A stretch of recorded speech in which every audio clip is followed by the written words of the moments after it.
Meeting February 20th, 2017. Mr. Larry Hayes will lead the invocation, and Ms. Aubrey Swable will lead us in the pledge of allegiance.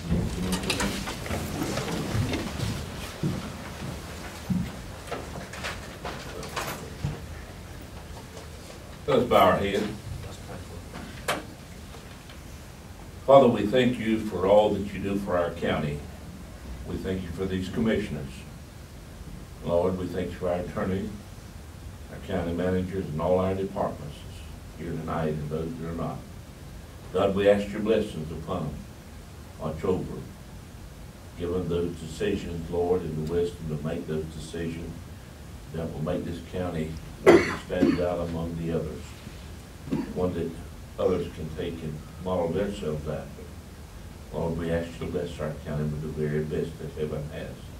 We ask this in Christ Jesus' name and all of God's people. Amen. Amen.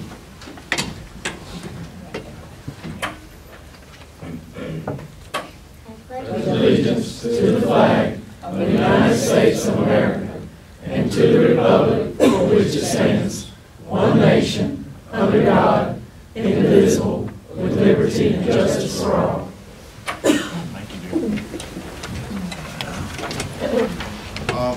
Before we get started, Ms. Tribute is sick. She's at home. She will not be with us tonight. She's in her regards. Motion to approve the consent items. So moved. Second. Motion by Mr. Dallas, second by Mr. Gooden. All in favor say aye. Aye. Public hearing. I declare a public hearing open to receive comments regarding the proposal to purchase Bladen County Home Health. Is anyone here to speak on that? If not, I declare the public hearing closed. Item 4, individual delegation wish to address the commissioners. Just our FFA. Okay, they're on the agenda. Yes, sir. Okay, item 5 is East Bladen FFA. If you'll come forward, please. I'll be brief, gentlemen. What we need, use not money, we just need support. Right?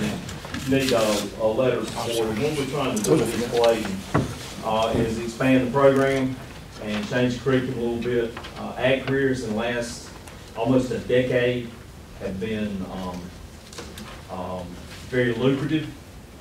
There's been every year approximately 60,000 job openings for degree people in agriculture, 2- and 4-year degree, primarily 4, that have been available, and only 30,000 to fill them. These jobs have been totally recession-proof. They actually have extremely high starting salaries, good benefits, and you can start just about anywhere. We're not talking about cows and plows here, because every production ag individual is probably got 30 scientists, lab technicians, salespeople, lawyers backing them up. And what we need to do, we need to address that challenge. We don't have facilities adequate. There was some curriculum changes. We don't have as much space as we needed. And what we're trying to do, we're approaching the Tobacco Trust Fund, for a grant to help us establish a hands-on classroom/laboratory, close to dry greenhouse, and primarily focusing on animal agriculture.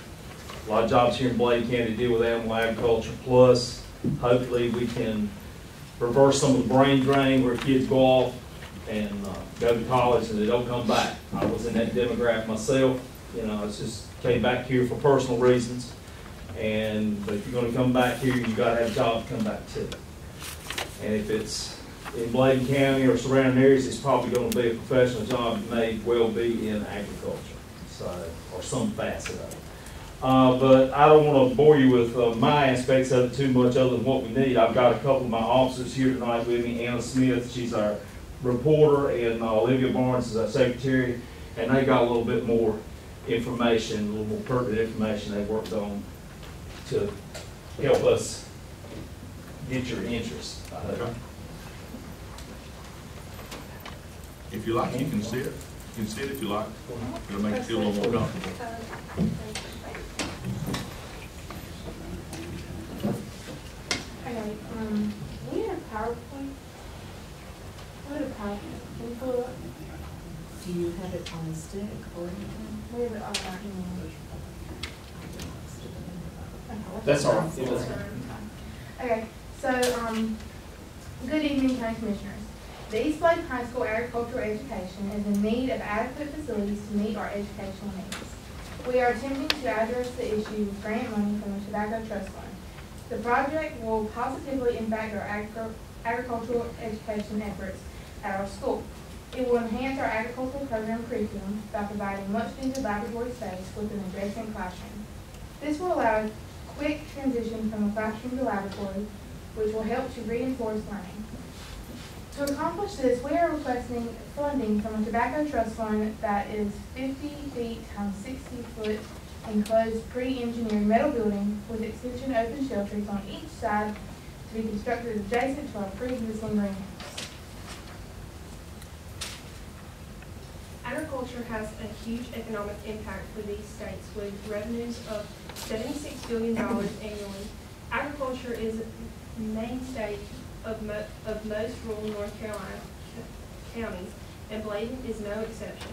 It is our #1 industry. Bladen County has a diverse agricultural economy with the farm's value of all commodities exceeding $380 million. Bladen County is ranked as 6th in the state in total value of all agricultural and 4th in the state for value of livestock and poultry. To that end, the need for strong and suitable agricultural education programs in Bladen County schools has never been greater. With enhanced facilities, students will have a better appreciation for agriculture and will learn the importance of animal agriculture, especially in Bladen County. The purpose of this project is to create more hands-on agricultural learning in agricultural science for the students at East Bladen High School. We hope to achieve this through assistance from the North Carolina Tobacco Trust Fund in building facilities that are needed to enhance this type of learning. In this regard, we intend to include more courses offering to include honors animal science, honors horticulture, and honors environmental science, and to include small ruminants, poultry, and other animals in a laboratory setting.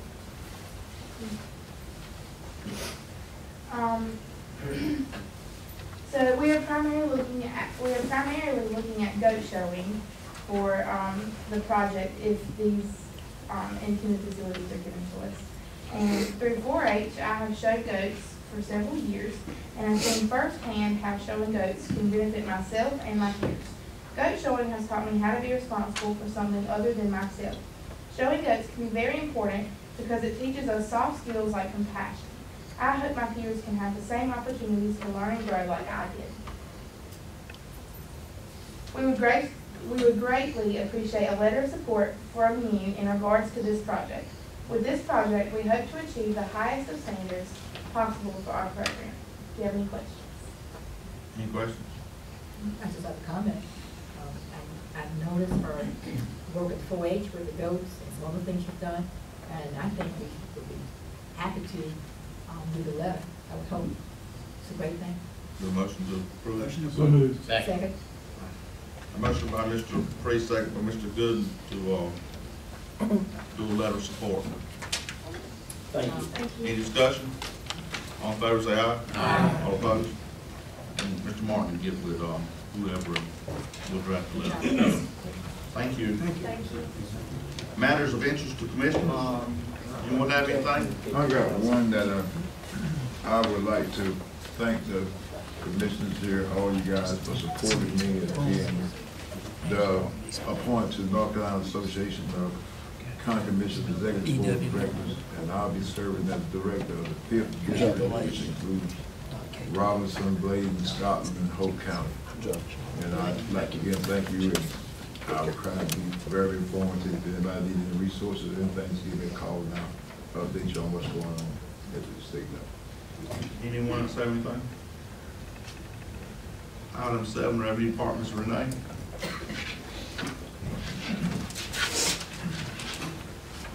Good evening, Mr. Chairman and board members. In 2016, we foreclosed, the County of Bladen foreclosed on 2 parcels on All Tree Town Road in Colley Township. and the county's expense was $4,600, and Jerry Alford has offered a bid, on February 13th for $4,610, and is requesting a private sale with an extension of 90 days to pay the county due to a construction loan. And I've already talked to Bladen Homes and everything, and, so I'm asking the board to consider accepting the bid of $4,610. So moved. Second. Motion by Mr. Cogdill, second by Mr. Gooden. Any discussion? All in favor say aye. Aye. All opposed? Thank you. Thank you. Finance Department, Ms. Lisa.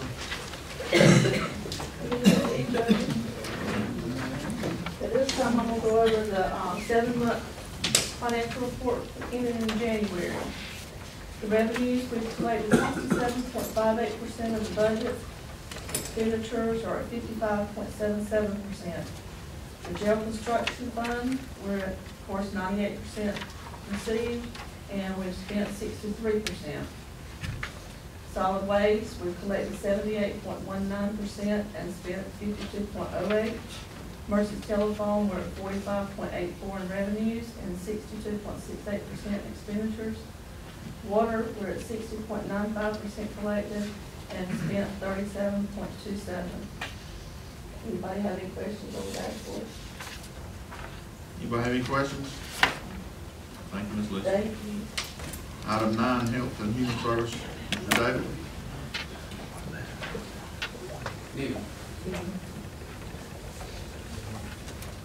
The first item, this is recommended for approval from the Human Services Advisory Committee.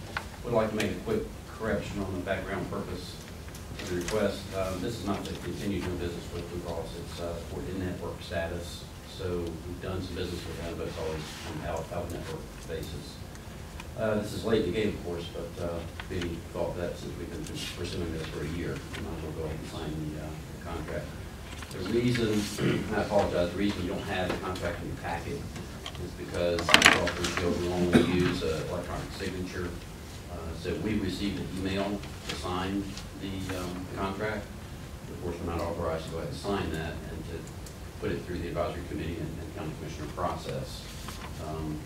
What we're asking for, I think, in this situation is approval to move forward, subject to county commissioner receiving the email, county commissioner chair, Mr. Peterson, receiving the email directly from Blue Cross and giving his authorized signatures, subject to any legal review that might be happening. What happens is they send an electronic signature with email, and it only lasts for 10 days, and then it expires and goes away. You can't sign it until the contract's office sends it in. So that's why it's a bit of a strange situation. It's a pleasure of the board. So moved. Motion by Mr. Cogdill, seconded by Mr. Gooden. Any discussion? I have a question, please. Okay. I don't quite understand here about this. What is it? The Shield Network agreement, what is it about? So it's Blue Cross Blue Shield Insurance Company. Right. In order to do business and be part of their network, so you go to the doctor and in other words, you pay a different rate if you're going to a doctor who's in their network versus a doctor who's not in their network. We've applied a year ago to get in-network status with Blue Cross Blue Shield for our home health services. Okay. And that's what this is about. Just another provider for home health. Okay. Right. Any more discussion? All in favor say aye. Aye. All opposed? Item B. Item B is called the Diaper Bank of North Carolina. Our Young Families Connect program found out about this. It is similar to a food bank, but they collect donations of diapers of all sizes. They break down the packages from the stores if they're donated from the store, and they distribute to charitable services across the state. We're going to sign up for this. The call is to sign up. We're not obligated to do a certain amount, not obligated to do this for a certain period of time. But with the various programs where we serve young parents, young families, this can be a big benefit. So what we'll do to avoid a recipient getting a brand new package and trying to return it for cash or something like that, they're all broken down and put in different packages with other items for the families, for the parents, and their children to distribute on an as-need basis. It's a pleasure, board. Make a vote. Second. Motion by non-goings, second by Dr. Bullock. Any discussion? All in favor say aye. Aye. All opposed? Item C is consider approving position standard 2 pay grade revision. It's from grade 82 to 183.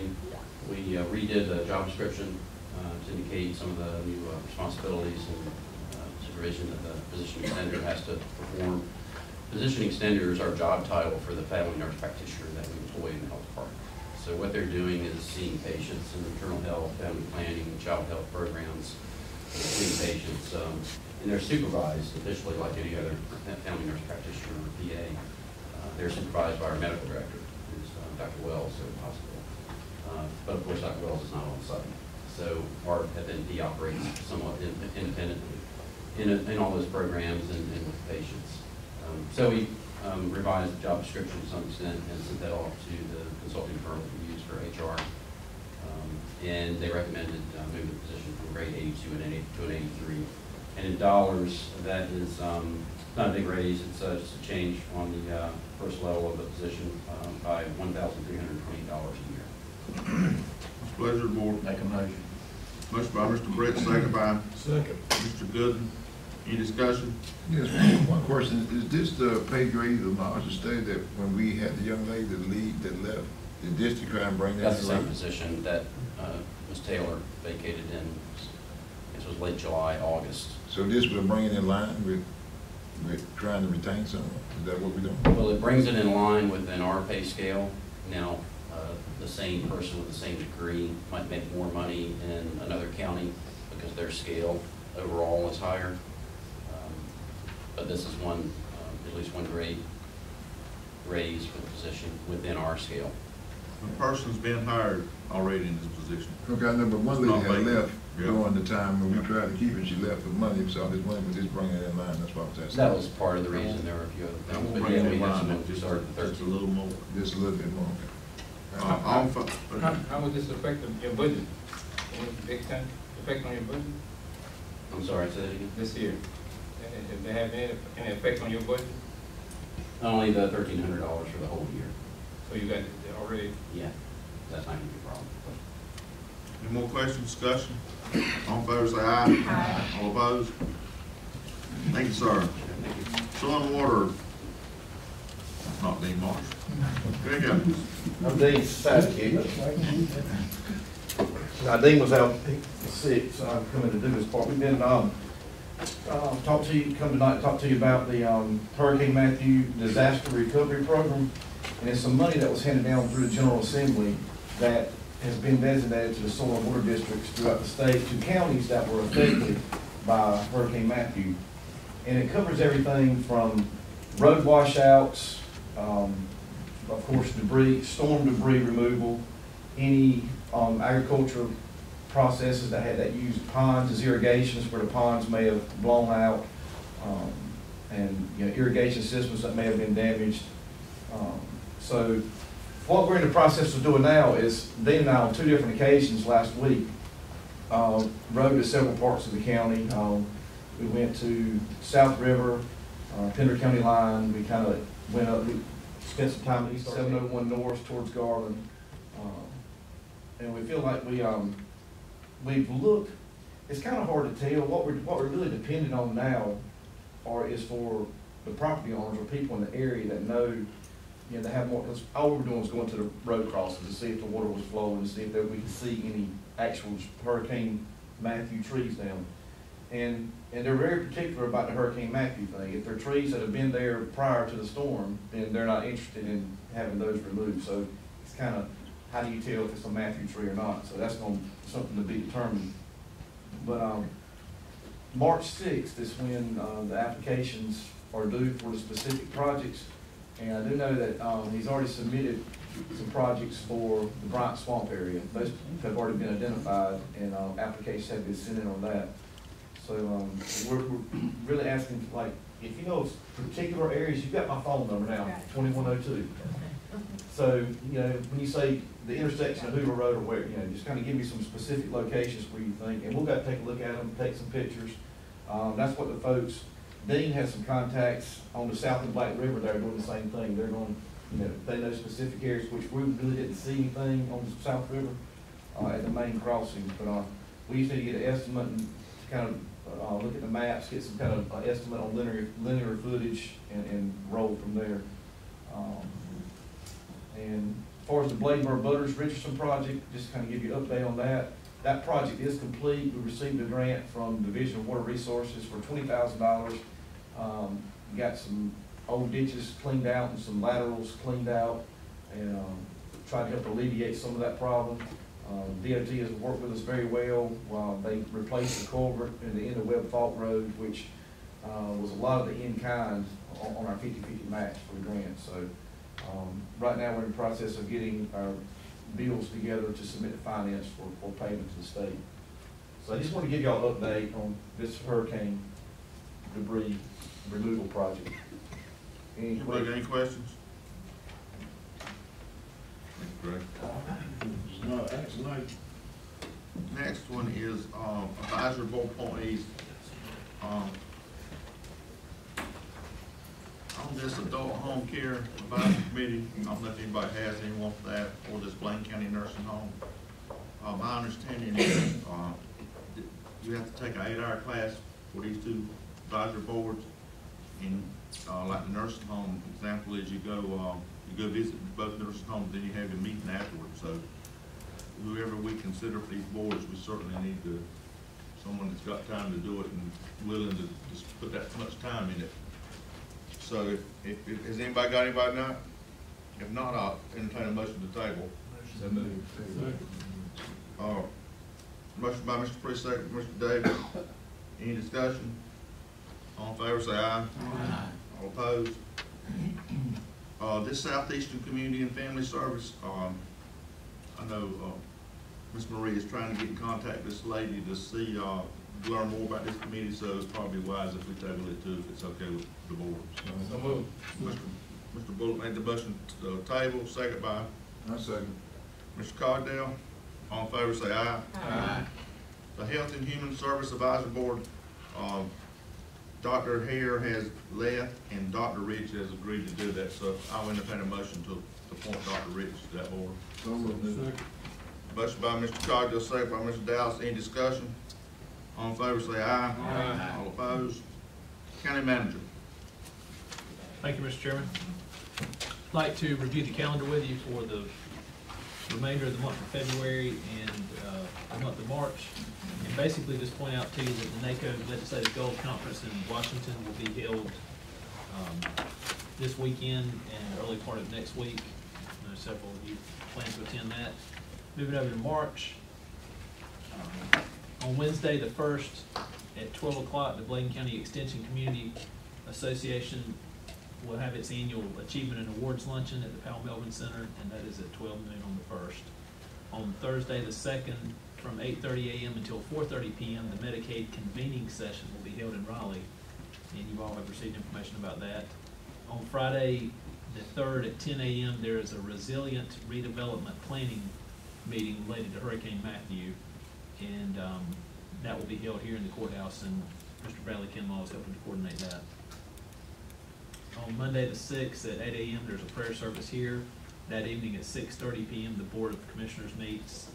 On Thursday the 9th at 7 p.m., the Bladen County Fire Association meeting will be held at the Dublin Fire Department.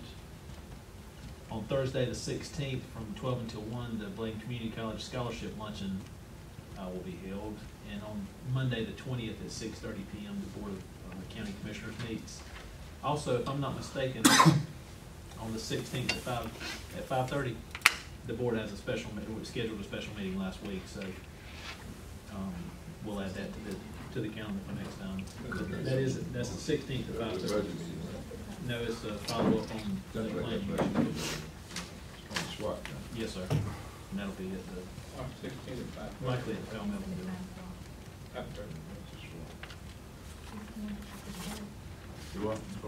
That was some meeting with the Board of Education. It's March the 6th. Yeah, I think it's going to be March the 6th. I haven't heard a confirmation. I'll let Dr. Not 10? Yes, sir. As soon as we have that confirmed, we'll get that formally scheduled. Right.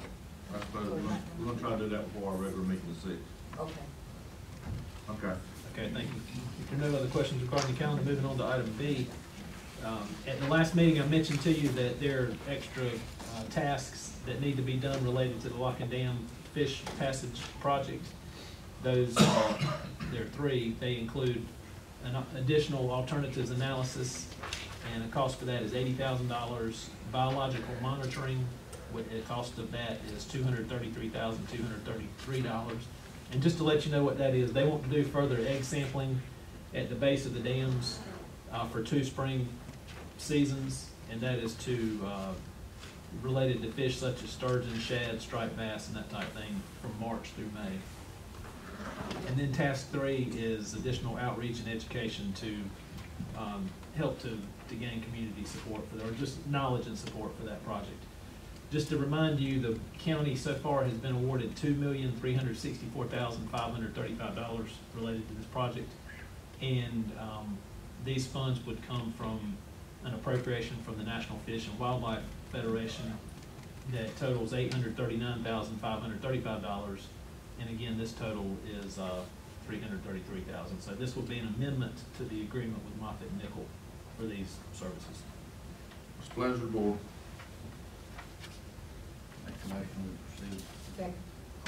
Motion by Mr. Brett, second by Ms. Montgomery. Any discussion? All in favor say aye. Aye. All opposed? Any delegation wishing to address the Board of Commissioners?